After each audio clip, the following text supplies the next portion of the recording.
নমস্কার, আমার আপনজনেরা, রুদ্রবার্তায় আপনাদের সকলকে স্বাগত জানাই। আমি রুদ্রপ্রসাদ ব্যানার্জি।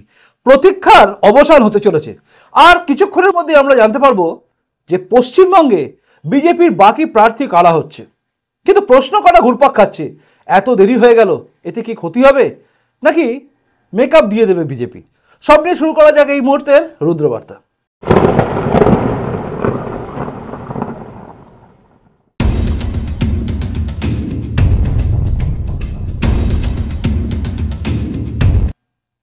ভারতীয় জনতা পার্টি বা বিজেপির তার লিস্ট অর্থাৎ প্রার্থী তালিকা সবার আগে ঘোষণা করে দেওয়া বিজেপির প্রার্থী তালিকা 19-এ গিয়ে আটকে গেল। মানে এই বাংলার ক্ষেত্রে বলছি, আমি অন্যান্য রাজ্যের কথা বলছি না, আমি বলছি শুধুমাত্র পশ্চিমবঙ্গের কথা। 195টা আসন ঘোষণা করেছিল, প্রার্থী তালিকা দিয়েছিল বিজেপি, মানে গোটা দেশ জুড়ে। তারপরে আমরা দেখলাম বাংলার বুকে 20টা আসন, কিন্তু 20টার মধ্যে একটা আসনে পবন সিং নিজের নাম উইথড্র করে নিল একদম ঘোষণার পরের দিন। আর তখনই বাংলার বুকে 23টা আসন খালি হয়ে গেল। মানে 23টা জায়গার প্রার্থীর নাম ঘোষণা বিজেপির বাকি রয়ে গেল। অপেক্ষা অপেক্ষা অপেক্ষা চলছিল। অবশেষে সেকেন্ড লিস্ট আমরা দেখলাম, তাতে বেরোলো না।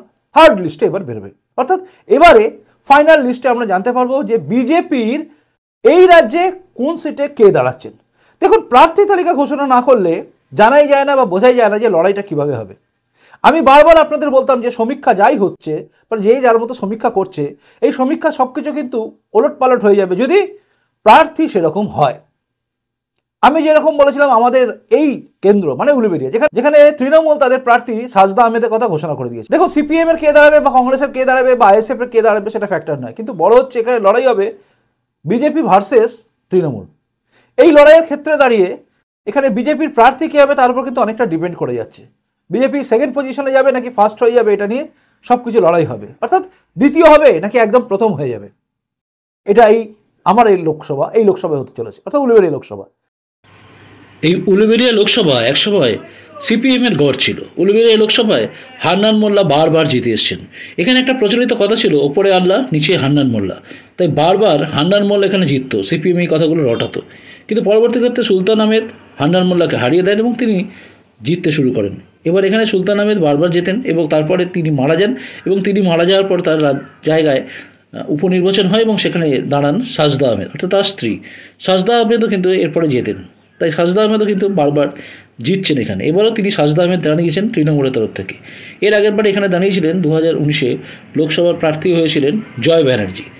পরবর্তী ক্ষেত্রে জয় ব্যানার্জি বিজেপি থেকে তৃণমূলে কিছুদিনের জন্য চলে যান, আবার তিনি ফিরে আসেন।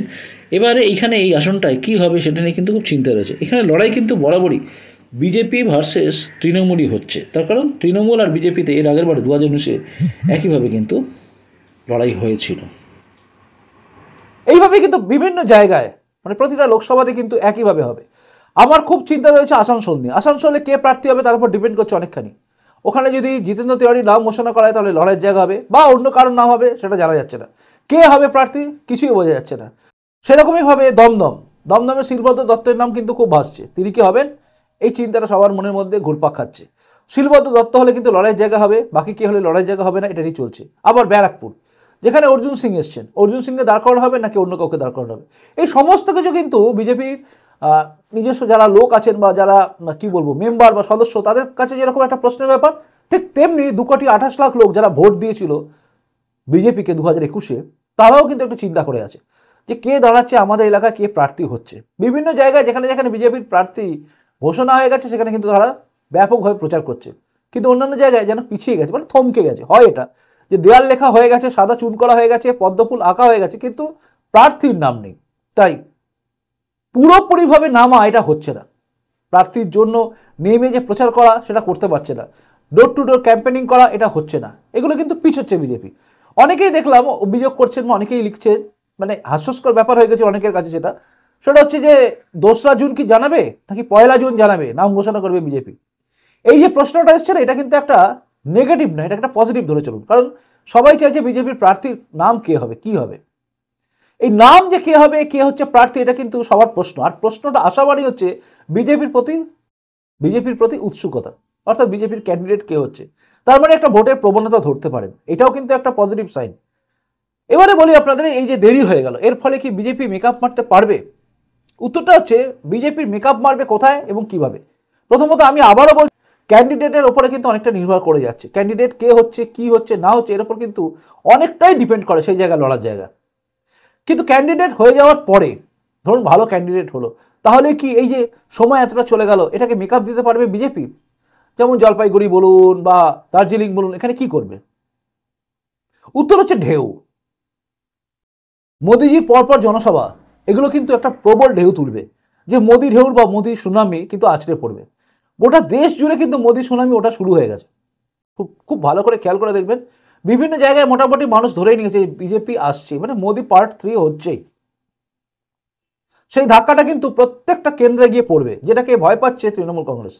তৃণমূল কংগ্রেস খুব ভালোভাবে জানে যে মোদির যে ঝড় পার্ট 3 আসছে, এই আসছেই ব্যাপারটা কিন্তু এই ইন্ডি জোট এটা যে ভেঙে চুরমার হয়ে গেছে এটা যেরকম বোঝাচ্ছে, এবং তার সঙ্গে সঙ্গে এটাও বোঝাচ্ছে যে মোদি ঝড় এলে লোক স্বভাবতই ভাববে যে আমার এলাকার এমপি যেন বিজেপিরই হয়। কারণ বিজেপি যদি এমপি হয় তাহলে কাজটা হবে, বাকি যদি তৃণমূলের এমপি হয় কাজ হবে কি? উত্তর হচ্ছে সেই বলবে আমি চেয়েছিলাম কিন্তু দেয়নি, এই প্রশ্ন এসে যাবে। তাই এলাকার লোকেরাও চাইবে যে এমপি হোক বিজেপি। এটা কিন্তু তৃণমূলের কাছে একটা প্রশ্নের ব্যাপার, মানে চিন্তার ব্যাপার, মাথা ব্যথা। তারা একটা তৈরি করতে চেয়েছিল একটা আবহাওয়া, বাতাবরণ, যে ইন্ডি জোট এবার ক্ষমতায় আসছে, ক্ষমতায় আসবে, আনবে, কি করে আনবে? তার আগে তো একের পর এক মাথা ভেঙে টুকরো হয়ে গেছে। যেমন এই রাজ্যের মমতা বন্দ্যোপাধ্যায় তিনি নিজে সরে গেছেন ইন্ডি জোটে, এই রাজ্যে অন্তত জোট নেই। ওপরে হয়তো আছে, নিচে কিন্তু কিচ্ছু নেই। সিপিএম কংগ্রেস এখানে জোট হচ্ছে কিনা সেটা নিয়ে একটা প্রশ্ন এসে গেছে। আইএসএফ নেই, তো আইএসএফ যদিও ইন্ডি জোটের মধ্যে ছিল না, কিন্তু সব জায়গায় যেন জোট ভেঙে চুরমার হয়ে গেছে। অরবিন্দ কেজরিওয়াল সে এখন জেলে আছে, আপ নিজের জায়গাটায় বাঁচাতে এখন ব্যস্ত হয়ে পড়েছে। এদিকে দেখুন নীতিশ কুমার সে ভেঙে বেরিয়ে গেছে।